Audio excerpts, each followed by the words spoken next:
welcome to another adventure. So I'm just making my way through Norfolk, heading up to a campsite near Docking, and I'm just out on the bike testing some gear that I've bought recently, namely some Hemisphere saddlebags and tank bag and a few other bits. See how I get on with these Michelin tracker tyres. Yeah, so I'm just heading north up to Docking, checking out my gear and just making sure it's going to be TET ready for next year. I didn't want to, go to Wales and get halfway around the first sort of bit and realise that I needed to change something with the kit. Just make sure it's all going to stay on and not keep falling off and all that, good stuff.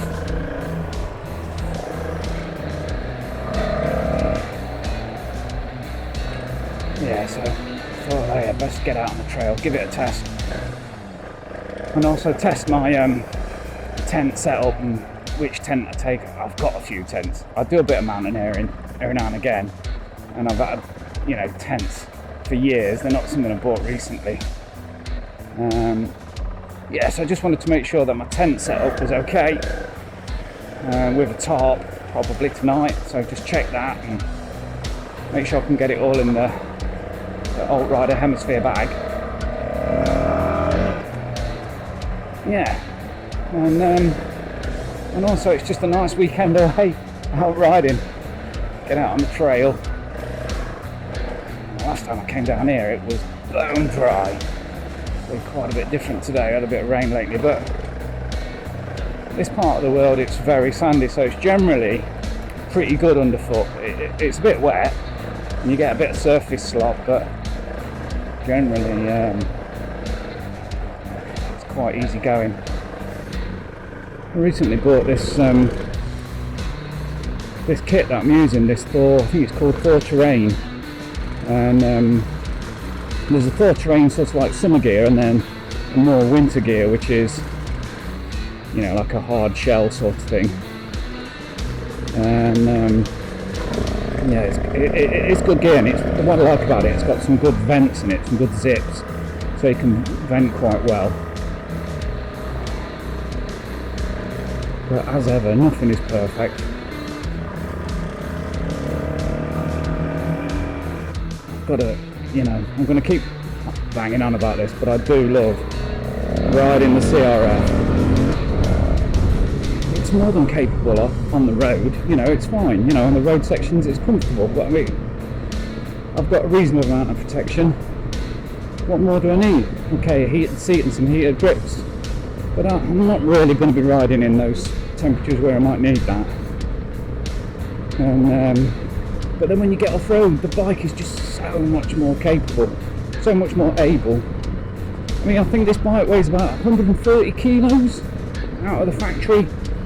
Well, I've got 6 kilos of kit with me, 2 kilos of fuel, 1.5 kilos of water, and then in my rucksack maybe 2 or 3 kilos with tools and spares, inner tube and all that sort of stuff. Flask of coffee. So you've got that extra bit of kit as well in there. So what, an all-up weight of max 15 kilos. So for something like the CRF450L, that still brings you under the weight of 300 Rally. What's the 300 Rally got that this bike hasn't got? Well, a massive fuel tank. That's not really an issue for me. I don't need a massive fuel tank. I'm not doing huge journeys. I will eventually get the IMS tank for this, but I think that gives me a range then of about 100 miles, which is enough. So yeah, I'm converted. I am so converted. These bikes, just for me, the grin factor off-road is infinite, whereas on a Tiger, okay, they get down the road pretty well. Oh, hang on a minute, let's do a quick map check. I think I'm going down here.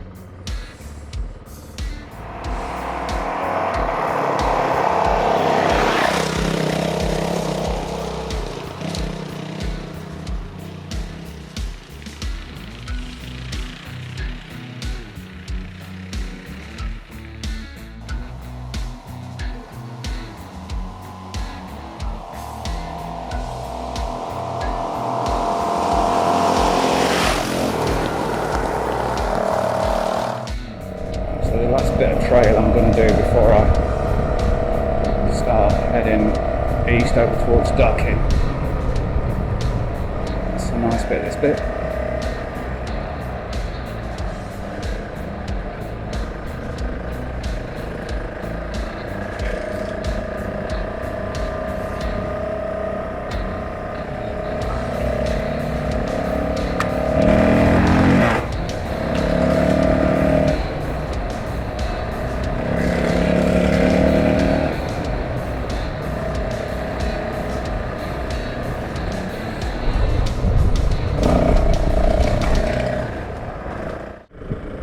We're not too far off the campsite now, just a couple of miles down the road I think.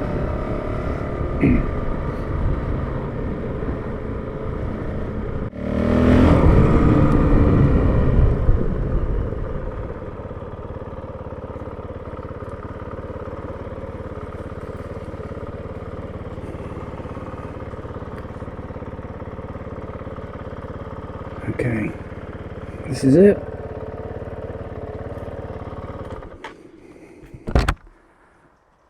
I might have to text the guy to say I'm here.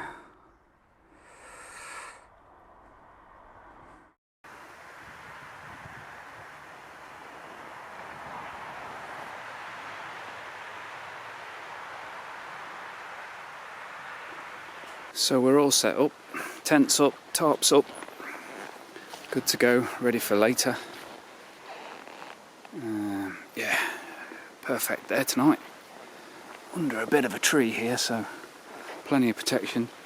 So the pitch comes with a table, so I'm going to sit here in a bit and have some tea. So I bought some flan earlier and some chorizo and a bottle of Merlot from the local shop. So I've got this nice bench, and then over here I've also got this little seating area with a fire pit and a bin full of logs. So I'll be able to get that going later. Sit here, relax, glass of wine, some quiche, yeah, and enjoy the evening.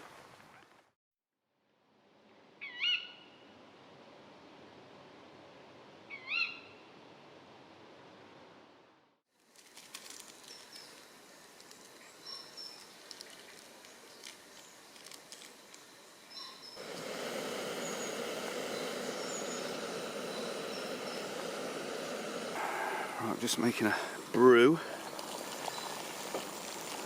Okay, that's definitely boiling. Smashing. Smashing. Oh, I am that guy that can't do anything until he's had a cup of coffee.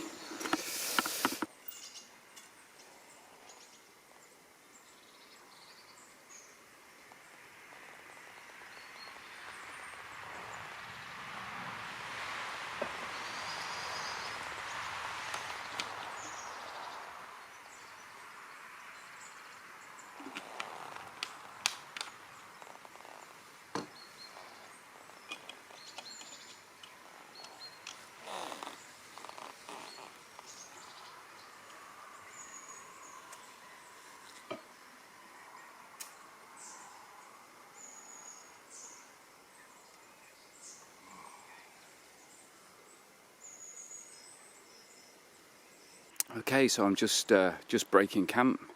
Just finished packing up. Just got last couple of bits to put in my bag there, and yeah, it's been a great site, a great little pitch. Thoroughly recommend this place. Dreamy Hollow near Docking in Norfolk. Lovely little sort of natural camping site, and the logs and the fire pit last night were a great bonus. So onto the bag. How did we get on yesterday? Well, I really love these this Altrider Hemisphere bag. Really great bag. Absolutely bomb-proof. Well, it has been so far, and from my experience of all sorts of bags throughout the years, it's really well made. This material here is just so thick, really thick. So I have absolute faith that that is 100% waterproof. No doubt at all. I think it's either 40 or 42 litres, which is enough for most little trips for me. I'm not going to need an extra bag. I do carry a few little bits in my day sack on my back, but most of what I need I get in there. What I really love are these little pouches it's got on the bottom. So on this side I've got a water bottle, and then on the other side I've got a 2-litre TET fuel bottle, so that's just sort of a bit of emergency fuel just in case. So I really like that idea of those little pouches. It keeps the weight low down, and then you've got these cinch straps here that just keep it all nice and tight and in together. It's not going anywhere. I mean, the ride up here was great, absolutely great. My other bit of new kit was this. I think I called it Rigg gear, which it does say on the bag Rigg gear, but it's Nelson Rigg, I think, is the company, which I think they're a big company in America. I'd not heard of them until I started doing some research on tank bags. Yeah, so this has been really good. So I've got a few bits in there, like my head torch, a few electricals, and some snacks, and some spare batteries for my GoPro, etc.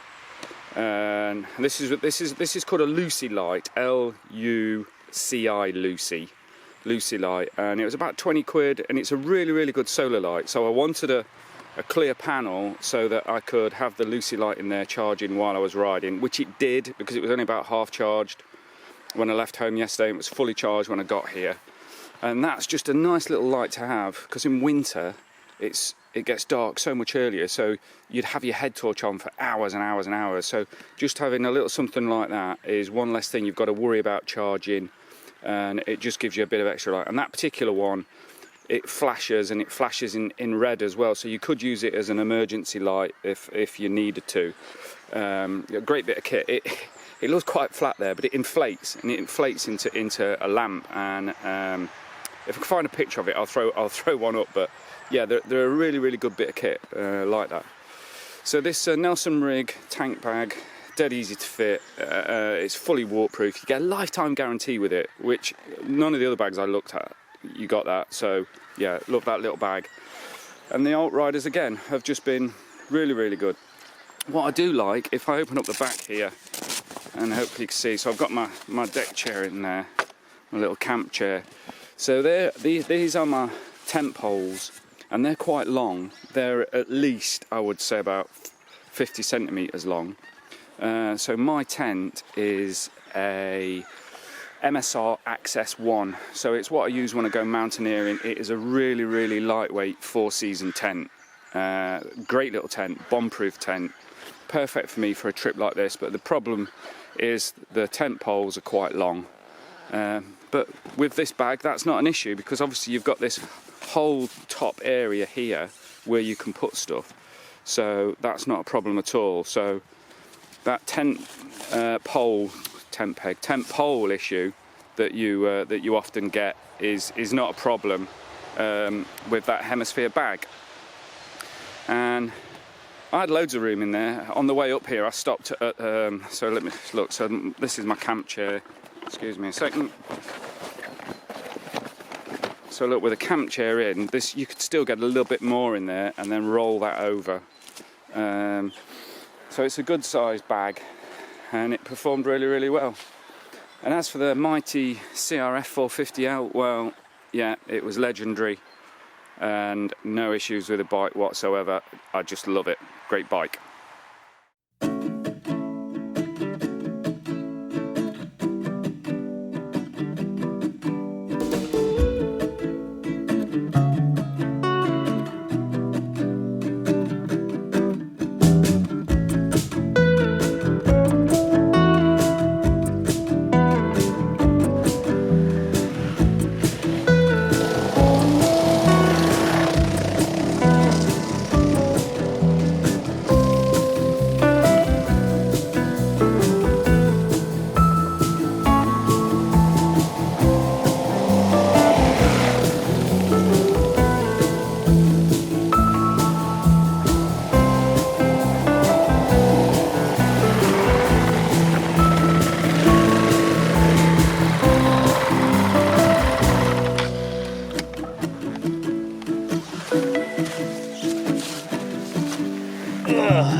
Sweet little shot.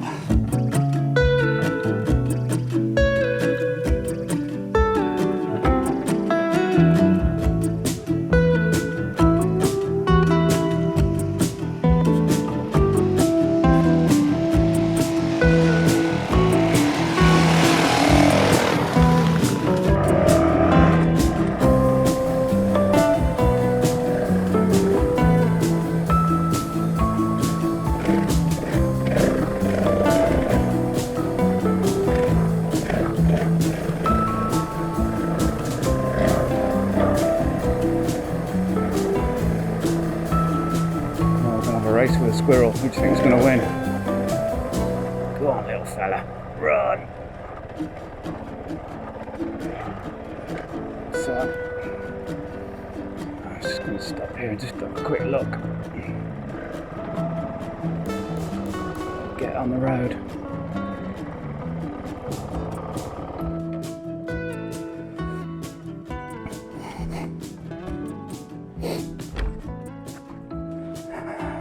Yeah, so I've had absolutely no dramas whatsoever with any of the kit, the bags.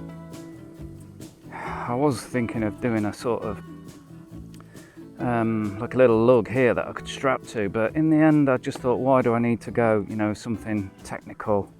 You know, a really strong zip tie is going to do it. And then on this side, it's just like a bit of really, really tough paracord around that lug there. There's no way in a month's undies that's ever going to break, because it is really, really tough. But yeah, so really happy with how the bike and the gears performed, which gives me confidence going into the TET next year, which I just can't wait for. I mean, I might do some this year if I get a chance, but it's whether or not I get a chance.